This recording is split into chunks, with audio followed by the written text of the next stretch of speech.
불 속에서 끙끙끙끙 아프고 있는데 숲속의 동물들이 다 문병을 왔습니다.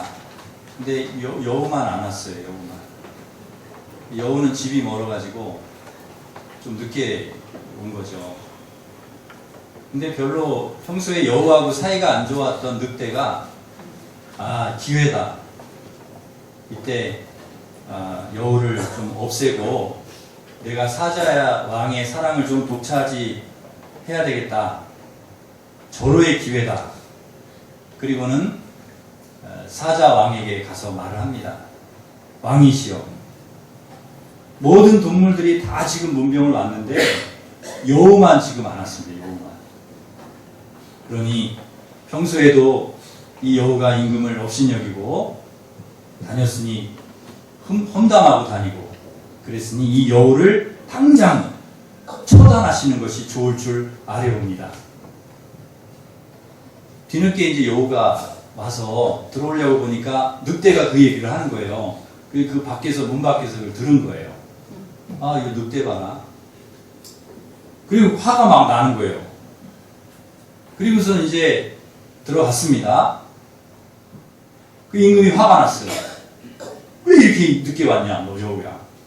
그러니까, 아이고, 임금님, 독감에 걸리셨다는 소식을 제가 듣고, 이리저리 돌아다니면서 얼마나 훌륭한 의사들에게 어떻게 하면 임금님 독감이 나을 수 있느냐 물어보느라고, 그거 다 일일이 제가 처방전을 알아오느라고 이렇게 늦었습니다. 용서해 주십시오. 그러니까 사자가 할 말이 없네요. 그래, 용서하겠다. 용서할 테니까 처방전은 뭐냐? 어떻게 하면 내가 독감이 나을 수 있겠냐? 아이고, 임금님 간단합니다. 임금님 독감이 나을 수 있는 방법이 있는데요. 뭐냐면 늑대의 가죽을, 갓 죽인 늑대의 가죽을 이렇게 씌우고 있으면 임금님 감기가 독감이 낫는답니다. 그래? 늑대를 잡아라. 그래가지고 그 늑대가 죽었답니다. 말을 잘해야죠. 말 잘못해가지고 졸지에 늑대가 죽었잖아요. 말이 얼마나 중요합니까? 험담하고 헐뜯고 흉보고 이거 안 된다는 거예요. 결국에는 이게 다 자기에게로 돌아온다는 거예요. 그 여우는 어떻게 됐을까요? 아무리 늑대 털옷을 입고 있어도 독감이 안 나. 여우 쟤도 죽여라. 그래갖고 여우도 죽었어. 남을 해롭게 하는 말을 하면은요, 남이 안 되는 얘기를 하면 반드시 그게 나에게 다시 돌아오게 되어 있다는 거예요. 말의 힘이라는 거죠. 그러니까 말이 얼마나 중요하냐는 것이죠. 잠언에 우리가 오늘 본문 말씀해 보면은 이 미련한 자와 지혜로운 자를 대조해서 이렇게 보여주고 있습니다. 누가 미련한 사람이고 누가 지혜로운 사람이냐. 여러분, 오늘 본문 말씀을 통해서 미련한 사람이 어떤 사람인지, 또 지혜로운 사람인지 어떤 사람인지를 하나님 말씀을 통해서 우리가 살펴보고 지혜로운 사람으로 그렇게 살아가실 수 있기를 바랍니다. 첫째로 미련한 자와 지혜로운 자의 차이는 듣는 데 있습니다. 듣는 것에 있다는 거죠. 듣는 차이. 15절 말씀을 우리가 보시면, 우리 15절을 한 번만 더 읽겠습니다. 미련한 자는 자기의 길을 바른 줄로 여기나 지혜로운 자는 권고를 듣느니라. 아멘. 미련한 자는 자기의 길을 바른 줄로 아는데요. 근데 지혜로운 자는 권고를 듣는다는 거예요. 듣는다는. 이 듣는 게 다르다는 거죠. 그러니까 미련한 자는 잘 안 듣는데 지혜로운 자는 경청하고 잘 듣는다는 거예요. 사람이 말하는 것은 2, 3년이면 배우지만은 듣는 것을 배우기까지는 80년의 세월이 걸린다는 말이 있습니다. 그러니까 말하는 것보다 듣는 게 훨씬 힘들다는 얘기죠. 이 들을 청이라고 하는 그 청의 뜻을, 이 단어를 이렇게 조합되어 있는 것을 하나하나 이렇게 떼어서 풀이를 해보면 이 듣는 것이 왕처럼 중요하고요. 10개의 눈으로 이렇게 보는 듯이 상대방에게 집중해서 상대와 마음이 하나가 되는 것이 바로 들을 청이라는 것입니다. 그런 의미가 담겨있다. 이 신학자 폴 틸리는 사랑의 첫째 의무는 듣는 것이다 그랬습니다. 정말 사랑의 시작은 어디서부터 시작이 되느냐? 듣는 것에서. 상대방의 이야기를 듣는, 경청하는 데서부터 시작이 되는 것이라고 그렇게 말했고요. 한 심리학자는 가정의 대부분의 문제는 배우자, 특히 남편이 경청만 잘해도, 듣기만 잘 들어도 거의 대부분이 해결된다는 거죠. 어느 남편이 아내에게 이런 말을 했다고 합니다. 내가 직장에서 들었는데 여자가 남자보다 하루에 2배나 말을 많이 한다고 하더라. 여자가 말을 많이 한대. 그렇게 얘기를 했답니다. 그러니까 아내가 그랬다고 그래요. 왜 그런지 아세요? 남자는 똑같은 말을 꼭 2번씩 하게 만들거든요. 했던 말 또 하게 하고 했던 말을 안 들어가지고 했던 말 또 하게 하고 또 하게 하고 그러자 남편이 그러더랍니다. 뭐라고? 잘 못 들었는데 또 안 들은 거예요. 또 안 들은 거예요. 경청이 듣는 것이 어려운 이유는 상대방에게 집중과 노력을 안 하기 때문이에요. 경청은 겸손할 때, 들으려는 마음 자세가 될 때, 상대를 존중할 때 들을 수 있다는 거죠. 절대 우리가 교만하면 다른 사람의 말을 경청할 수가 없습니다. 그래서 15절 말씀에, 오늘 읽은 우리가 15절 말씀에 보면 미련한 자는 자기 행위를 바른 줄 알고 잘 듣지 않지만 지혜로운 자는 공부를 듣는다고 말씀하고 있습니다. 여기서 자기 행위를 바른 줄 안다는 것은 바르게 사는 것과는 좀 다른 것입니다. 자기 스스로가 그냥 바른 줄 아는 거예요. 그러니까 다른 사람은 그렇게 생각하지 않고 하나님도 그렇게 생각하지 않는데 혼자서 그냥 바른 줄 안다는 거죠. 그래서 다른 사람 말을 잘 안 듣는다는 것입니다. 그러니까 잘 안 들을 수밖에 없는 것이 자기가 항상 바르다고 생각하니까요. 뭐 누구 이야기를 듣겠습니까? 하나님 말씀도 잘 안 듣는다. 내가 바른데 뭐하러 하나님 말씀을 들어요? 내가 항상 바르고 내가 옳은데. 어떻게 보면 이것은 바른 것이 아니라 교만한 것일 수 있습니다. 교만한. 바리새인과 서기관이 그러지 않았습니까? 들을 게 없는 사람들, 이 사람들은요, 자기들이 다 판단하니까, 자기들이 다 바르니까, 다 옳으니까요, 안 들어요. 예수님 말씀도 안 듣고, 누구 얘기도 안 들어요. 그런데 굉장히 똑똑하고 훌륭한 것 같지만, 실제로는 오늘 본문 말씀, 성경을 보면 미련하다, 이렇게 말씀하고 있어요. 지혜로운 사람은 자신이 바르지 않다는 것을 안다는 거예요. 나는 바르지 않아. 나는 죄인이야. 나는 부족해. 나는 하나님 앞에 서면 아무것도 아니야. 그런 것을 아는 사람이라는 거예요. 그래서 그 죄인이라는 것을 뼈저리게 깨닫고 하나님 앞에서 회개하는 사람. 겸손히 하나님 앞에, 말씀 앞에 무릎을 꿇고 주님 말씀하옵소서 종이 듣겠습니다. 항상 이런 경청하는 자세. 주님 말씀해 주십시오. 내가 듣겠습니다. 하나님 말씀 앞에 항상 겸손하게 머리를 숙이는 그러한 사람이 지혜로운 사람이라고. 여러분, 지혜가 어디서 오는 것입니까? 지식이야 우리가 공부를 많이 하면 얻을 수 있지만 지혜는 그렇지 않습니다. 지혜는 하나님이 주셔야 하는 것입니다. 하나님께서 말씀을 통해서 우리에게 주실 때 우리가 지혜로운 사람이 될 수 있다는 것입니다. 그러니 우리가 지혜로운 사람이 되기 위해서는 반드시 하나님 말씀에 귀를 기울여야 되고 하나님 말씀에 집중해야 되고 겸손하게 하나님 말씀을 들을 수 있어야 된다. 듣는 그 마음의 자세가 되어야 된다. 경청해야 된다. 로마서 10장 17절 말씀에도 그러므로 믿음은 들음에서 나며 들음은 그리스도의 말씀으로 말미암았느니라. 말씀에서 온다는 거죠. 말씀을 들을 때 믿음이 생기고 지혜가 생기고 이 믿음과 지혜가 하나님 말씀에서 온다는 것을 기억하고 늘 여러분 겸손하게 하나님 말씀에 머리를 숙이고 경청하는 우리 성도들이 되시기를 바랍니다.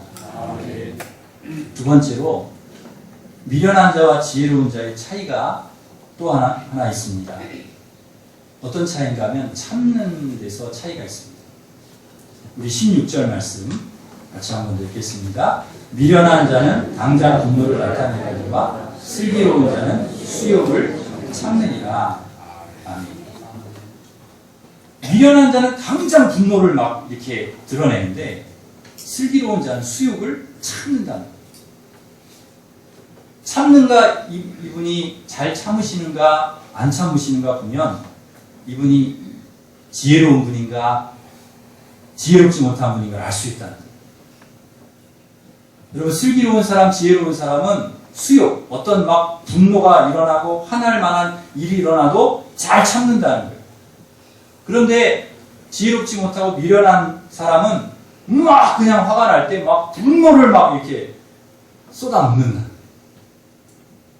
여러분 사람이 화 안 내는 사람 있습니까? 여러분 사람이 다 화가 날 수 있죠. 화나는 것이야 자연스러운 감정입니다. 화나는 게 나쁜 게 아닙니다. 기분 나쁘다든지 내 뜻대로 안 된다든지 무시당한다든지 배가 고프든지 잠을 못 잤다든지 그러면 자연히 일어나는 생리현상이 화가 나는 거예요. 분이 일어나는 거예요. 화가 날 수 있습니다. 그게 죄는 아닙니다. 화 낸다는 게 죄는 아니에요. 그런데 그 화를 어떻게 내느냐 그거에 따라서 표현을 어떻게 하느냐에 따라서 다르다는 거예요. 화가 난다고 그 화를 있는 대로 막 다 폭발시켜요. 그러면 안 된다는 거죠. 보면 16절에 보면은 당장이라는 말이 있습니다. 당장. 그러니까 분노를 하되 당장 분노한다는 거예요. 당장. 지금 화가 난다고 해가지고 당장 화를 낸다는 거예요. 참고 기다리는 것도 없습니다. 그리고 화를 내고 난 다음에는 아우 나는 쿨한 사람이야. 뒤끝이 없어.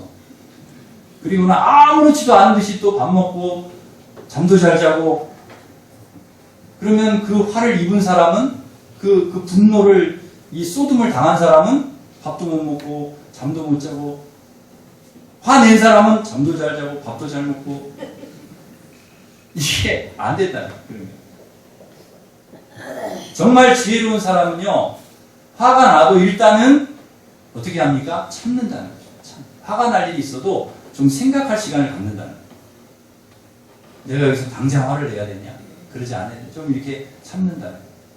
그리고 당장 화를 내지 않는다. 잠언 19장 11절에 보면 이렇게 말씀합니다. 노하기를 더디하는 것이 사람의 슬기요 허물을 용서하는 것이 자기의 영광이다. 노하기를요 분노 노하기를 더디하는 거예요. 당장 분노하는 게 아니라 더디하는 것이 사람의 슬기라는 거예요. 그게 지혜라는 거예요. 화를 내더라도요 여러분 되도록이면 천천히 10까지 세시고 지금 화가 빵 났다 막 화가 났다 그러면 일단은 10을 세십시오. 하나 셋넷 다섯 이렇게 세지 마시고 하나 둘 셋 이렇게 숫자를 세시라는 10번. 그리고 좀 참고 기다리고 그리고 난 다음에 생각을 해보고 좀 분노의 감정을 가라앉히고 그리고 나서 화를 내라는 거예요. 화를 내다가 여러분 이 분노는요 불과 같다. 그래서 이 불꽃이요 좀 수그러든 다음에 화를 내야죠. 막 불꽃이 활활 분노가 타오를 때 다 화를 쏟아버리면 다 타 죽는다는 거예요. 분노 때문에 무섭습니다. 에베소서 4장 26절에 보면 이렇게 말씀합니다. 분을 내어도 죄를 짓지 말며 해가 지도록 분을 품지 말고 마귀에게 틈을 주지 말라. 분을 내도 중요한 것이 있습니다. 분을 내지 말라고 그러지 않죠? 분을 내도 죄 짓지 말라. 그리고 언제까지 분을 품지 말아요? 해가 지도록 분을 품지 마라. 그러니까 해지기 전에는 풀으라는 거예요. 분을 어떻게 하든지 해결하라는 거죠. 뭐 분이 나는 거야 어쩔 수 없지만은 그거 품고 있으면은 안 된다는 거예요. 계속 품고 있으면 어떤 일이 일어납니까? 마귀에게 틈을 준다는 거예요. 그래서 마귀가 그것을 이용해서 우리를 넘어뜨리고 우리를 시험에 들게 하고 죄를 짓게 만드는 거예요. 그래서 그 틈을 주지 말라는 거예요. 분을 품고 있는 동안에는 마귀가 틈탄다는 거죠. 가인도 그러지 않았습니까? 가인도 아벨은 하나님이 아벨의 제사는 받아주시고 내 제사는 안 받아주시고 그래 화가 났잖아요.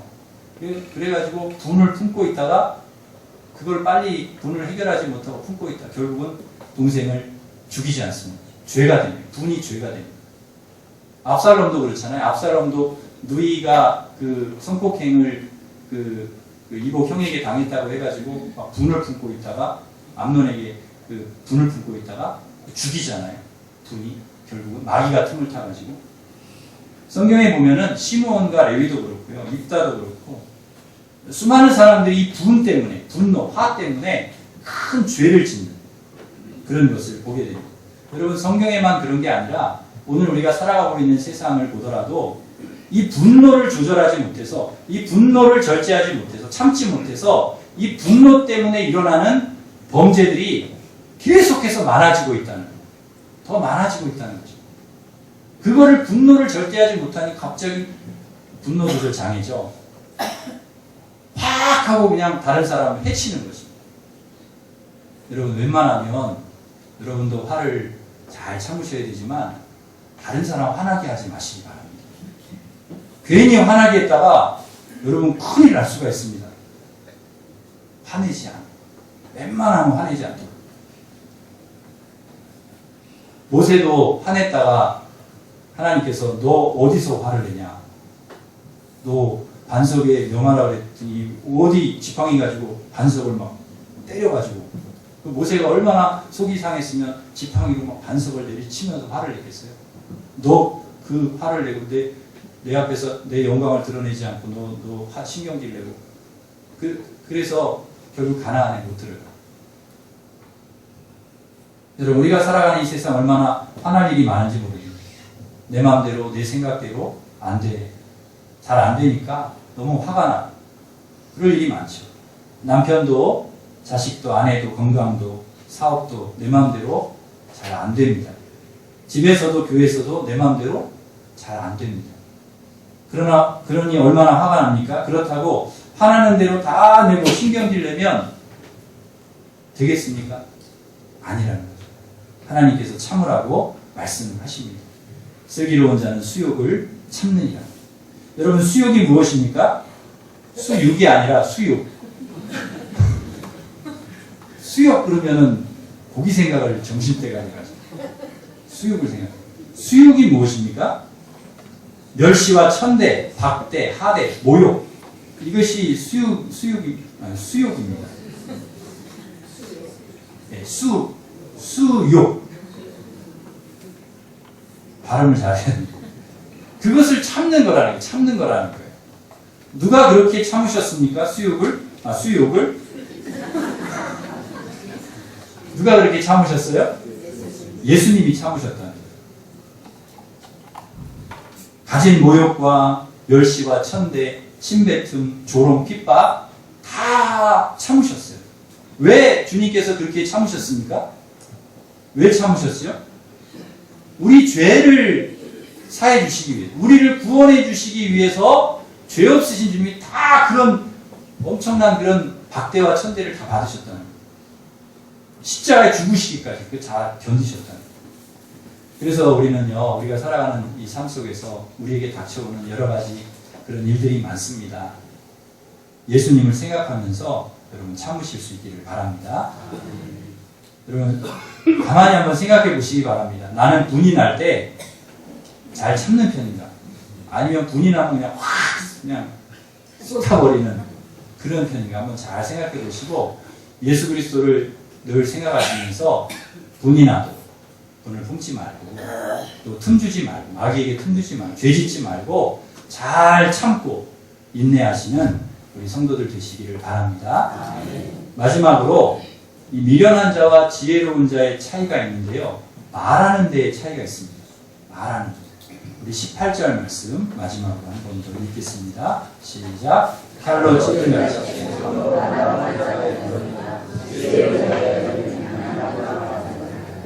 아멘. 그 칼로 찌르는 것처럼 미련한 자는 칼로 찌르는 것처럼 막 함부로 말한다는 거예요. 막 말한다는 거예요. 그런데 지혜로운 자는 그 양약처럼요. 그 사람을 치료하는 약처럼 그렇게 좋은 말을 한다는 것입니다. 그래서 우리는 말을 또 잘해야 됩니다. 함부로 말하면 안 된다는 거예요. 어쩌면 이 칼보다도 더 무서운 것은 말입니다. 칼이야 뭐 베이면 이렇게 보이니까 치료하면 되고 꼬매면 되고, 그런데요 이 말로 상처를 받으면 이게 치료가 잘 안 되는 거예요. 계속 상처가 곪고 또 곪고 치료가 안 되면 나중에 그게 이제 우울증이 되고, 그 다음에 신경증이 되고 불안증이 되고 대인기피증이 되고, 그래서 큰 병이 된다는 것입니다. 그래서 우리는 이 말이 칼이라는 거, 이 말이 불이라는 걸 조심해야 된다는 것을 우리가 기억해야 됩니다. 말을 잘해야 됩니다. 말에는 엄청난 힘이 있기 때문에 그렇습니다. 내가 정말 알아야 할 모든 것을 유치원에서 배웠다는 글에 이런 내용이 나옵니다. 이 남태평양 이 솔로몬 군도라는 곳에 마을이, 작은 마을이 있는데요. 그 마을의 그 원주민들이요, 그 나무를 할 때, 벌채를 할 때 방법이 있답니다. 작은 나무들은 이렇게 뭐 도끼로 하고 또 낫으로 뭐 톱으로 이렇게 하지만, 큰 나무들 있잖아요. 이게 사람의 힘으로 안 되는 것들. 큰 나무들은 어떻게 벌채를 하냐면, 새벽마다 그 동네 사람들이 거기에 돌아가면서 가가지고 그 나무 앞에 딱 서서 소리를 지른답니다. 고함을. 야! 이 못된 나무야! 그 소리를 지른다는 거예요. 그러니까 예를 들면 이제 그분들이 그 나무에 고함을 빽 지르면 그 새벽에 나무가 얼마나 놀라겠어요. 그것도 좋은 말도 아니고 아주 저주하는 말을 확 하는데요. 근데 놀라운 것은요, 그렇게 한 달을 딱 하면 그 나무가 죽기 시작한다. 놀라운. 그렇게 해서 나무를 한다는 거예요. 그게 한두 번이 아니라 매번 그 큰 나무를 벌목을 할 때는 꼭 동네 사람들이 그렇게 하는, 말에 힘이 있다는 거예요. 말에. 여러분, 공기에 밥을 넣어서 이쪽엔 칭찬을 하고 이쪽엔 저주하는 말을 지속적으로 하면, 이쪽에 밥은, 쌀은 하얀 곰팡이가 예쁘게 피는데 저주한 데는 시커멓게 아주 지저분한 곰팡이가 핀다는 거예요.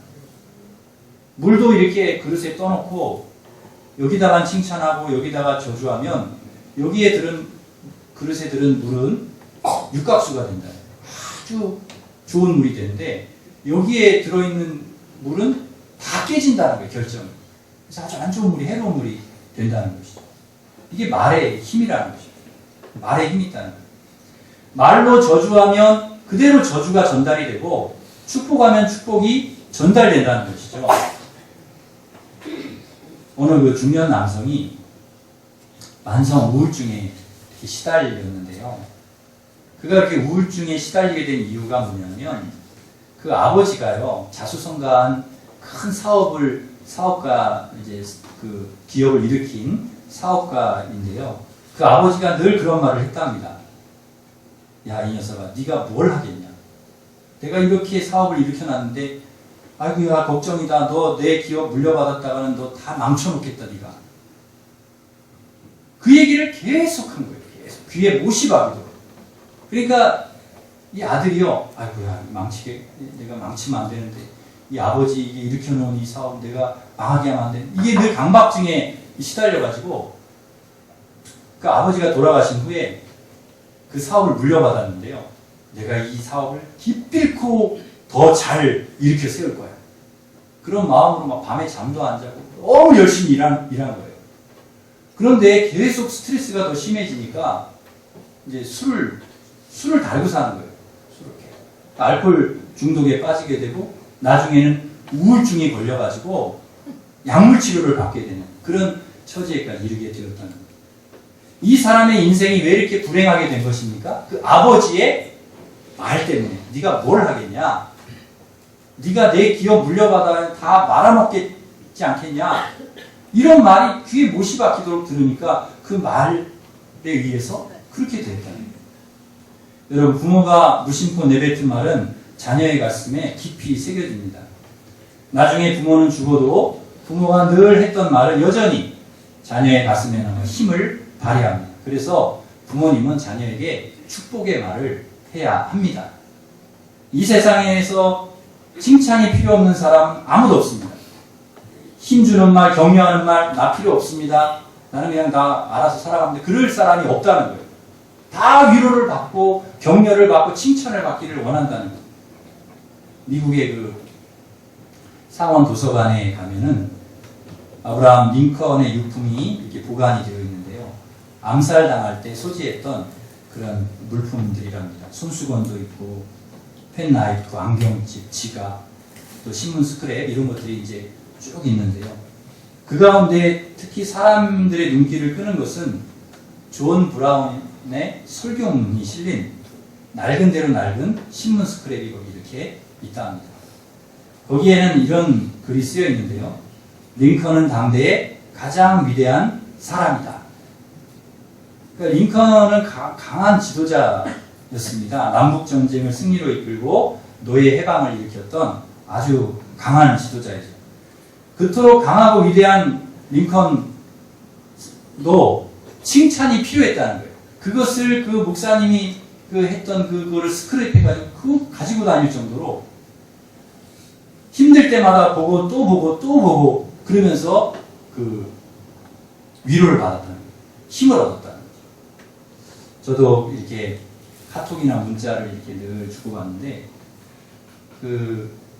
제가 꼭 저장해 놓는 문자와 카톡이 있는데요. 격려의 또 칭찬, 위로의 문자는 지우지 않습니다. 그대로 남겨놓고요. 이렇게 또 보게 되고 또 보게 되고.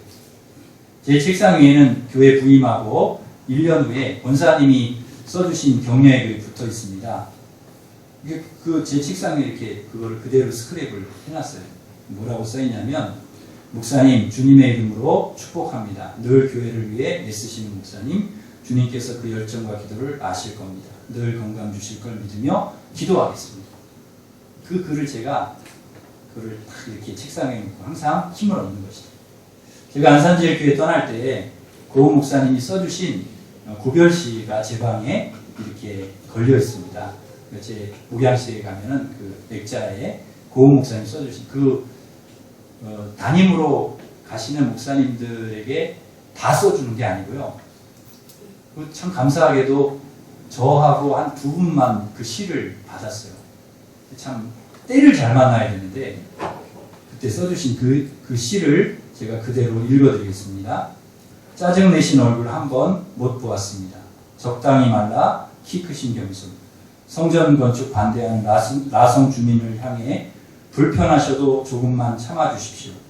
성전 빨리 서둘러 지을게요. 2만여 성도들 침묵할 때 초등학교 다닌 당신 딸은 종이 피켓 들고 1인 시위를 했습니다.